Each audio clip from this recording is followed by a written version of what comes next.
radio. So to sum that all up, any attack on Wall Street by House Democrats, any Democrats, even by Obama, forces the Republicans to show their true colors by defending Wall Street. Obviously, the Republicans are as big Wall Street puppets as Obama ever has been, and it throws their front into disarray. Again, the Wall Street Journal editorial, instead of condemning Obama as an incendiary, they have to say this makes sense. Moral hazard, having hedge funds and banks under the same roof doesn't work. Mario Gabelli, a speculator on CNBC this morning, says, this is like Kennedy attacking Roger Blau of U.S. Steel back in 1961. Now, that's the kind of opposition you want, the kind of opposition that compares you to Kennedy. So this is a moment of great promise. Fire Bernanke, fire Geithner, fire Summers, get that entire Bernanke gang out of there and the Summers people. Get Summers' protege, get that Shapiro out of the Securities and Exchange Commission if she doesn't indict Geithner with criminal referrals. But now, changing gears, the front line, of course, Iceland, and we know that there's a referendum coming up about whether Iceland will knuckle under to the British, the Dutch, the banking powers there, the Anglo-Dutch banking empire, and the International Monetary Fund, and the sinister European Union. So we have our correspondent in Reykjavik, Þórarinn Einarsson, and Þórarinn is going to be our eyes and ears in Reykjavik and in Iceland in general as we go towards the referendum. So, Þórarinn, let me start off by welcoming you and asking, when is that referendum, and what have you seen of the campaign so far? The referendum will be the 6th of March. So it's in about 6 weeks. And okay. We have formed a no group. So some people who are going to meet and organize and prepare, the arguments for saying no and some actions. So we're going to probably meet every, 2 times a week and put up a website and start a campaign. Wonderful. When you get that website, tell us about that next week, and we'll get people to go to it. I hope you can have at least a summary in English.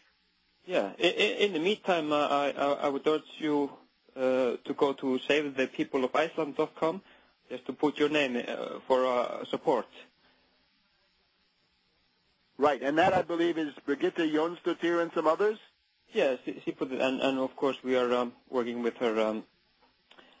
The no group is just a grassroots group that is, a little bit connected to the movement, but it's going to be,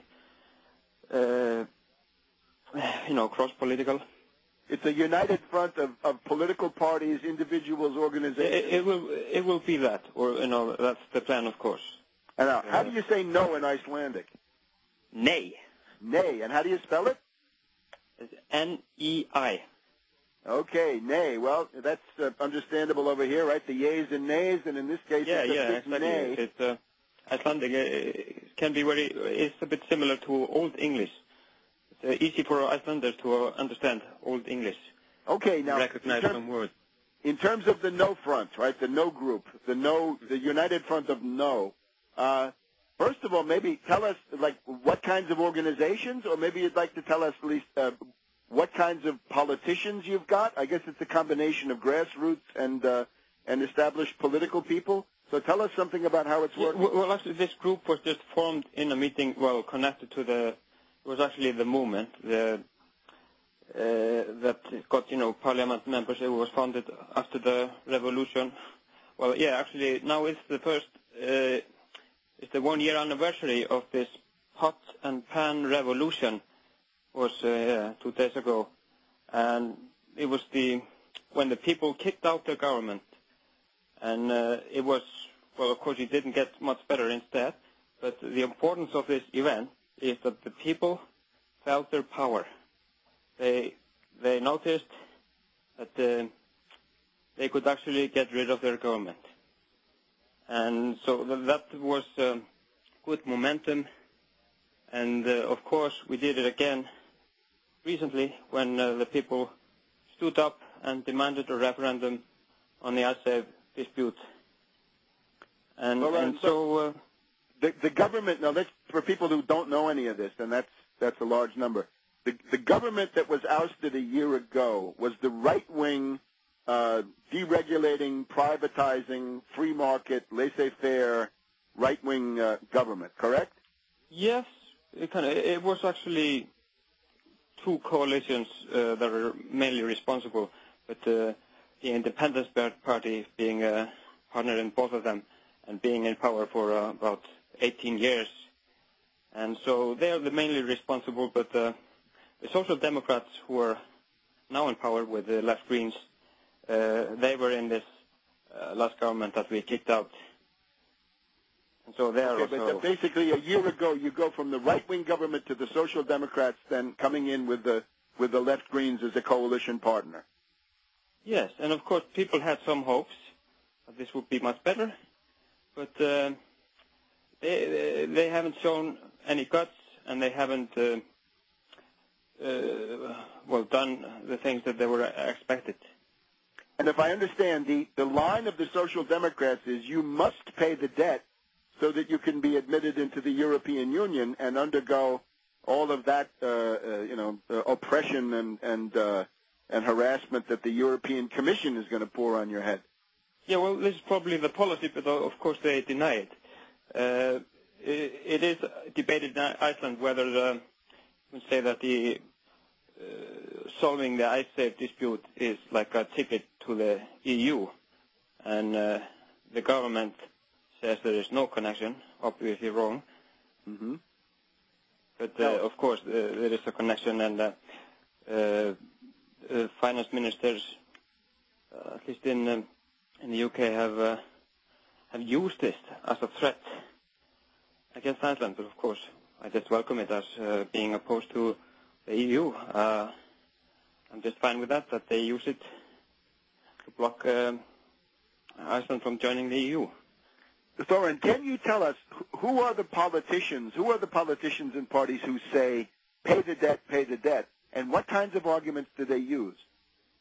Well, this is of course just the coalition parties with this. The main argument is that if we don't pay, we have difficulties to access foreign capital loans, and we actually have even threats from. I remember the Danish finance minister. He said if the people of Iceland will say yes, we will grant you the loans or more loans. And we have similar, I think, from Sweden, but Finland has said that they should actually help us, even if we say no. But the main arguments of the on those? The Dane is what? The Dane is a right winger, isn't he? Yeah, I'm not sure, but I assume. Why don't we look? We should just look into that so people can understand that, because that Nordic neighborhood is not much known over here. Yeah, it has been a lot of disappointment. The Icelanders, of course, they rely on Nordic cooperation, and it is to be expected that one Nordic country that is in need and needs support will automatically get it from other Nordic countries. But now we see this is not the case, that the governments of the other Nordic countries, except for the Faroe Islands, have been very hesitating in backing us up, and obviously they are under pressure from the financial oligarchy, IMF, and governments of UK and Netherlands and the EU. All right, so Thorin, I guess that's our segment. So we'll be looking for you next week, and keep us abreast of the developments, and more power to you. Yep. Thank you very much. See you next week.